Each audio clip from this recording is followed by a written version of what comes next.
Hello, world. By the grace of God, I would like to talk to us today about domestic violence. It comes through various shapes, it takes various forms. Ironically, some of the victims or sufferers of domestic violence, they don't even realize that they are being violated. To them, they think it's like cultural, it's normal, it's training. But while in essence, it's actually, it's a crime against their humanity. It's a crime against their dignity. It to come through emotional bullying when you're made to feel guilty, for demanding for your rights, for demanding for the basic things that are supposed to be, you're entitled to. So many people it's like use indirect way of using cunning ways to get attention or to get things done for them. That's what I call exploitation. It's barbaric, it's imbecilic, it's atrocious, it's counterproductive. It comes in it negates the basic ethics of spirituality or godliness. Yes, sometimes domestic violence starts from bullying. When a child sees the father beating the mother, little children, they learn by imitation. That child will think is a norm because they feel that the father is physically stronger, so the stronger should oppress the weaker. From nursery school, primary, secondary, see them any small thing, they feel like they feel it's normal for a boy to beat up a girl. Bullying. Whenever a child sees the stronger oppressing the weaker, they want to imitate. So they go out there to look for the prey. They look for who to destroy and all those things. So parents, we should be very, very careful because the way kind of examples we set at home. Children, they don't just learn through what we say. They learn through our behaviors. They learn by imitation. Children are one of the most powerful observers. Children are very, very observative. They are very, very observant. They observe a lot. So for us to really curtail, control, or really eradicate domestic violence, we need to have sane parents willing and able to produce sane children. Domestic violence starts from home. Another thing that causes domestic violence is poverty. As is sometimes poverty breeds aggression, and sometimes poverty is a byproduct of illiteracy. It's good for people to really get educated, if not at least first degree, HND or ND, if possible masters. Get basic education before thinking about going, get a trade, learn something, apprenticeship, have a trade, have a profession before thinking about raising a family. Because in that case, at least you can have, certificate or the skill or the expertise to provide for at least yourself, your wife, and 1 or 2 or 3 kids or children God is going to give to you. But when the people just continue to say it doesn't matter, it's not matter, start depending on others to look after your wife, to look after your husband, to look after your children. That brings aggression. But women, when their needs are not provided, when they cannot look after their mouth is like a needle, they stab you. So you have to be very, very careful. They tell you, they will even tell you how you were born. Their words, they will tell you words that make you to react, want to beat them. Because women are all kind of shaped to receive. And men are all shaped to do what? Give. You understand? So you as a man, for you to really be in love and go into a relationship, be willing to give out your all and die empty. When you stop giving, then you lose your respect. That's why sometimes I don't like taking things from women. No matter the offer, I don't want to do that. I'm happier when I give. Take from me, give. At least it makes me happier. When I take things from people, I feel guilty. Like I'm owing you. I don't want to owe you anything. So it's very, very important. Poverty helps to bring domestic violence. Because when the man cannot provide for the wife, cannot provide for the family, the woman is then bound to insult the man along the line. And when this insult will come, the man starts, sometimes insult. If the man wants to react, if the man can't take it again, the next thing is physical beating. I know women, their tongues are acidic. Some men too, their tongues can, are poisonous as well. But predominantly women, some of their powers are in their tongues. They can tell you something that make you lose sleep. They give examples of your mates that have made it. This one that is this. They will tell your age mates that have made it, this and that. Flying private jets, living in bigger houses and all those things. Having bigger positions. For you, a man, to avoid this insult that will bring domestic violence, please make sure please make sure that you have a basic education, that you have basic source of income before going to marriage, before going to relationships.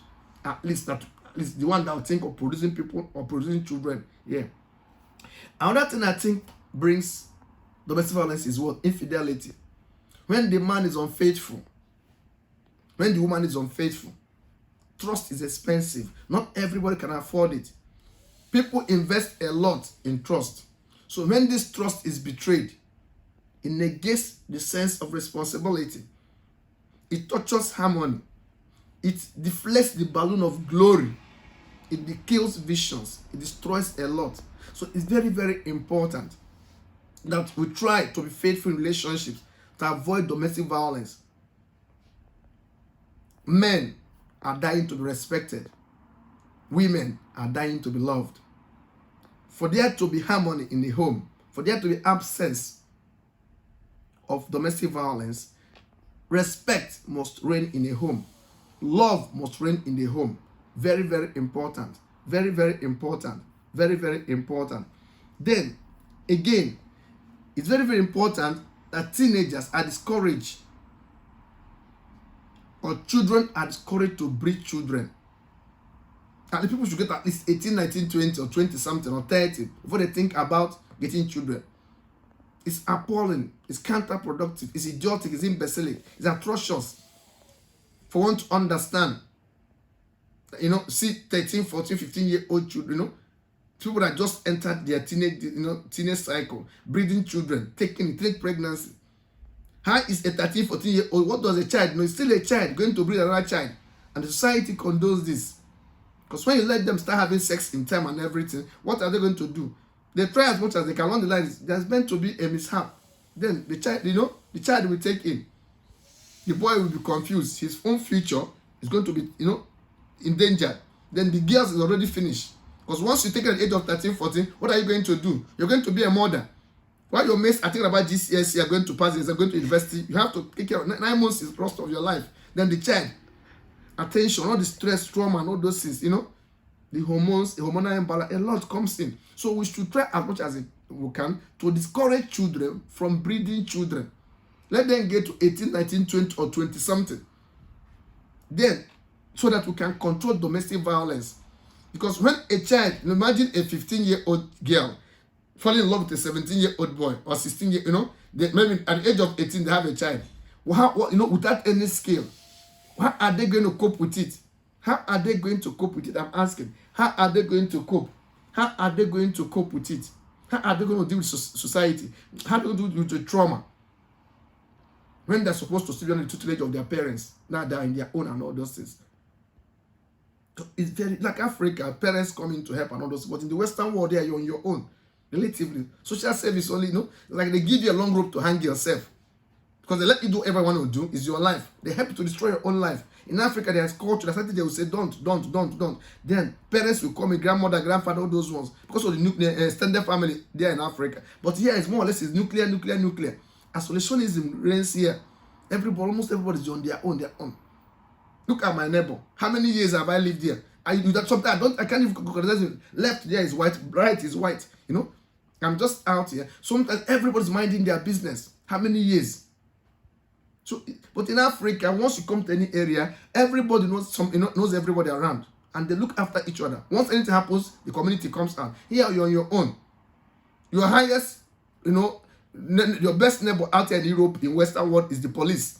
If you call them, they come. Yes. If the police doesn't come, you're dead. Some people die and stay in their homes for days, for months. Nobody knows, unless after a long calling or something will come out. It cannot happen in Africa. In Africa, they don't even think that they're coming. Somebody will just come and knock on your door. It's your brother, your sister. You have to open the door. Why should the person call? But here, you have to call and take permission. They prepare for you, they organize them. There's a lot. I call it as clash of civilization as well. So that one as well, clash of civilization, it's domestic violence.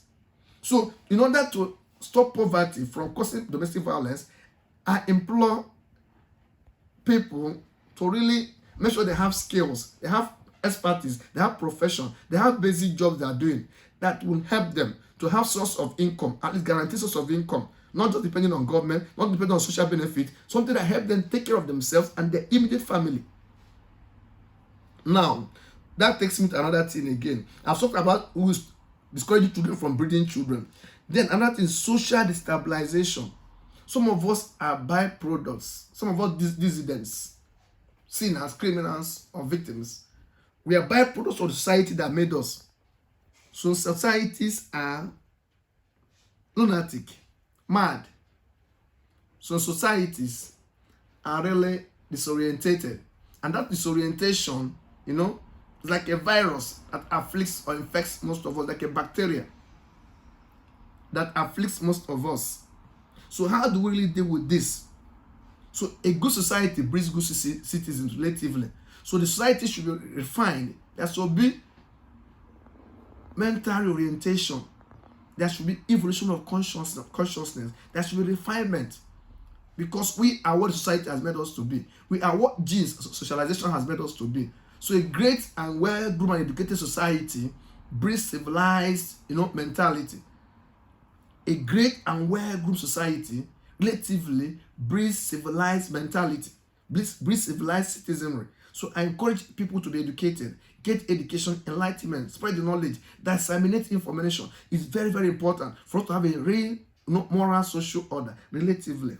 Then I come back again to our appraisal system. Usually when people go out there and make money and come in, parents want to know why. So I want parents to be more inquisitive about their children or their sons and daughters' source of income. Some people, what they care is get rich quick syndrome, and that's why you have credit card fraud today. You have drugs, you have drug peddlers around. You have criminals. You have people stealing other people's cars. You have people robbing people just to belong, just to make it, just to answer a chief, just to be a landlord, just to be a homeowner, just to be a car owner, just to have the latest Xbox or whatever that's raining, or just have the latest car, or just wear the latest thing in vogue. No. My auntie once said something to me in Enugu State, Eastern Nigeria. He said, good things doesn't finish. The color television that we were in the 1980s, they are nothing, you cannot even dash it to somebody now. The black and white in the 80s, you cannot give it to somebody now. The color television that semi-colored 1990s, cannot give it to somebody now. Now it's plasma. It's even going wireless. You can watch your television on your telephone, all those things. From the year 2002, 3, 4, 5, before this, their color camera television, telephone start coming. We thought that what we had then was the thing in vogue. Now, every day, there's evolution of consciousness. Imagine what will happen in the next 10, 15 years. So don't kill yourself in the winter of your life. The summer will soon come. So don't just involve in domestic violence because of your poverty today. No matter where you find yourself, Oscar Wilde says something. He said, so all of us are in the gutter, but some are looking up. Even in the midst of this trouble we find ourselves now, some of us still have purposes, we still have visions, we still have missions, we still have aims and aspirations. So don't actually destroy your family or destroy yourself or commit suicide or destroy your partner or become violent because of the situation you find yourself. Once you're thrown into that ditch, find a way to come out. By trying often, a monkey learns how to jump from tree to tree without falling down. Practice to become rich. Find out get information. Find out what the rich and successful did to get there. Imitate them. Look at the Chinese, 80s and 70s. They weren't who they are today. They were like the scum of the earth. But look at where they are today, the envy of the world. Look at the Indians that are evolving, that are coming out. And some parts of Africa, look at Rwanda. Little. Europe used to fight wars and kill themselves. They felt violence was the way. Before they have their European Union and everything, then they feel that they cannot united they stand. And that's why it seems like Europe have little harmony. If you leave them, Europe disintegrate, war will start again. And that's what is happening in Africa as well. Once Africans unite now, domestic violence will stop. National violence, international violence will cease there. Intercontinental violence will cease. Because this domestic violence is so much in Africa. It's so much in the West here as well. I pray. It's so much in Asia, so much in Australia. I pray God help us to take care of this domestic violence because it's actually eating, it has eaten deep into our fabrics. It's eating our essence. It has eaten deep into our nucleus. We need to take care of domestic violence because domestic violence breeds psychopaths, sociopaths. It breeds terrorists, criminals. It breeds suicidists. It breeds people that are very suicidal. It brings, social disorder. It's very, very expensive. So at the end of the day, the victims have to be rehabilitated by the government. They have to go into their prison system. It breeds criminals. And our prisons are already filled up. We need, if this judges extra job, it makes the police waste precious time, on these people. Because once the police will call, they're our last friend. So it's very, very important we take care of domestic violence. Before I summarize, I want to say something again about our present system, religion. Some religions encourage, men to beat up women. Some religions encourage domestic violence. Yes, we have to really take care of those religions that encourage men to beat up women, to beat up their wives and all those things, to submission. We have to take care of those religions. The religion, we know the religions I'm talking about. We have to. Whatever religion that encourages, the strong to oppress the weak is a problematic religion. Any idea not open for debate is not worthy to lead. I said in my various books, any idea not open to debate is not worthy to lead. If you don't want us to debate about religion, then don't foster it on people. If you don't want us to debate about your religion or your norm, or maybe your social laws or whatever you obey, then don't push it upon people. Don't force people to take it. And every religion should be by persuasion, not coercion. No religion should be forced on anybody. Man is kind of endowed with limited free will. So let us have the right and dignity to exercise, the right to believe or not to believe. It's innate, so that the world will be a better place. Now I come back again to culture. Culture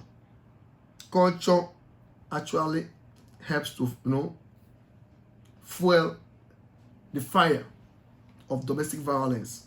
Some cultures encourage bullying. Some cultures see girls as second-class citizens. Some cultures abort girls even when they're in the stomach. Some cultures feel that man is superior for no other reason than having penis in between the thighs. That is terrible. Some cultures see girls as inferior citizens. But just let me say something now. Look at every civilized crime. They have a secret. Their secret is that they treated their women well. Any society that really protects their daughters and their mothers and their grandmothers and their sisters and their wives, that society always progress. The world is in shambles, so it is in a mess today because we allow the brutality of men to torture, to torture the sincerity of women. Women are highly marginalized. Women are tortured. Mothers are crying in pain. Mothers are enjoying enough for the sake of their children, for the relationship not to be seen to be, a waste of space or a brokenness, for them not to be called divorcees. They are dying by installment. So the society really need to do something to stop this domestic violence. Yes, their tongues might be acidic, but I put it upon men. I put it to men that we should protect our women. We should protect brothers, should protect our sisters. Fathers should protect mothers. Sons should protect daughters. That's because, yes, to whom much is given, much is expected. Maturity go with responsibility. Responsibility go with authority, and authority go with accountability. If you're claiming to be a man, you're endowed with responsibility. That responsibility goes to authority, and at the end, nature, God, universe, the world expects to give accountability. By doing all these few things, I feel domestic violence can be controlled. And sisters, please, I beg you, control your tongues. Control your tongues. Your tongues are acidic. Please, liberalize your tongues. When you don't have any good thing to say, don't talk. Sometimes silence should speak for you. Please, silence is a defense against the force of domestic tyranny. Sometimes silence should speak for you. Let silence prevail. On this note, I rest my case. I hope the world becomes a better place with all these teachings. If you love this message, share it. God bless you in Jesus' name. Amen. I love you all. Thank you.